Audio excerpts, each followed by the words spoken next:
Motorcycles, project manager here, and we want to show you our recent project. So this is a 2023 Gasgas EC300 with a BRC 500 kit on it. So what that means is, what we did was we took the motor out, took the internals out of the motor, bought BRC's cases, cylinder, piston, and exhaust, put the original Gasgas internals into it, and besides the crank and the piston, and put it back in this frame.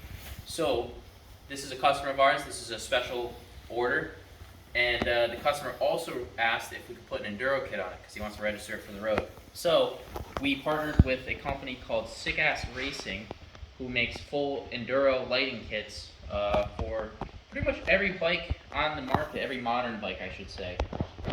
Those kits include turn signals, a control switch, and front turn signals, a horn, and it also comes with a rear brake light switch.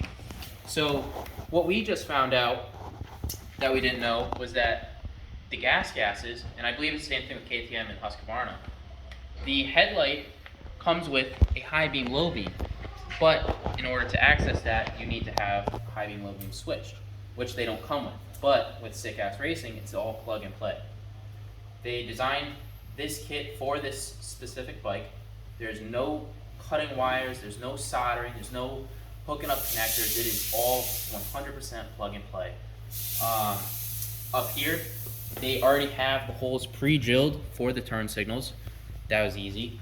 They already have a great spot for the switch housing with the little horn. They came up with a area for the horn right here, perfectly out of the way, plenty of turn clearance. Over here. Now what they did back here, this is the original rear kind of duck bill with the original taillight, which is also has a brake light built into it, but these bikes don't come with a brake light. So what Gasgas Racing has is a hydraulic brake light switch. So whenever you press that rear brake, that brake light comes on, which is 100% plug and play. You have the rear turn signals with the rear turn signal brackets. Now this is where you have to do, a little bit of handiwork. So what we did was we took this rear duck bill down, drilled out 2 holes on either side, nut and bolted them, and now you got the brackets that hang down just a hair for the rear turn signals. There's also a mounting kit that you can put on too for the license plate, so you have a little bit wider license plate mount. And there's also a area that you can put a license plate light. We didn't do that on this one yet. We're trying to decide if we want to do that. We're trying to figure out what's the best way to do it. But this bike's still in the process a little bit. We still have a whole decal kit that we're putting on it, and yeah, this is a pretty sweet bike, guys. This is a modern day 500. Electric start. You have the Kickstarter option that we installed on this right over here.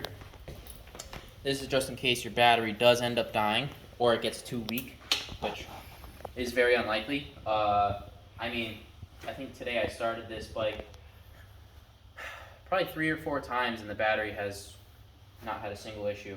And that's with minimal ride time as well. I wanted to do a little bit of a test to see how strong the battery is for this bike, because this battery was originally meant for the EC300. We weren't sure with adding another 209 cc's to it if it was gonna handle funny or if the battery wasn't gonna be able to take it, but it can. Yeah, this is the real deal, guys. This is a modern day 500 that is now road legal. I know a lot of people, what's really popular right now is doing the CR500 Supermoto builds. We've had a couple here ourselves, but you always run into the issue with those of having to register them because a lot of the titles are a off-road use only. Gasgas, they come with an open certificate of origin, I'd say. They don't say off-road use only, so it is fairly easy to register these for the road. I mean, it's as simple as putting a street legal lighting kit on it, putting street legal tires on it, and you're pretty much good to go. There's no hassle of, well, it depends on the state. Connecticut does not require a inspection if the motorcycle is purchased in state or if it was previously registered in state. Um, yeah, so this is it, guys. This is like I said, this bike's still in the process a little bit. We got a full decal kit that we're putting on it. We're gonna fully detail the bike. We're gonna, you know, you can see the exhaust. We're gonna make the exhaust look really nice and shiny and new. And yeah, this is gonna be a sweet bike. Stay tuned for the rest of the build. And God bless America.